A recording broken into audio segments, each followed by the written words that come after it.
الحمد لله الوصفة دي بتعالج ضعف الانتصاب وسرعة القذف الاتنين مع بعض.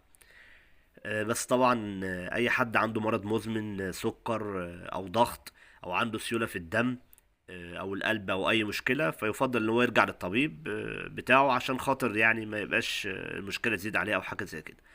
فمكوناتها بسيطة جدا يا جماعة ومش هتكلفكم حاجة، والمكونات طبيعية تماما وكلها ممكن يعني اغلبها تبقى موجودة في البيت او تقدر تجيبها من اقرب علاف او اقرب عطار. فالمكونات يا جماعة طبعا مفيش حد، يعني اغلب الناس دلوقتي بتحب ان هي تشرب بن وكوباية القهوة والكلام اللي احنا بنسمعه ده.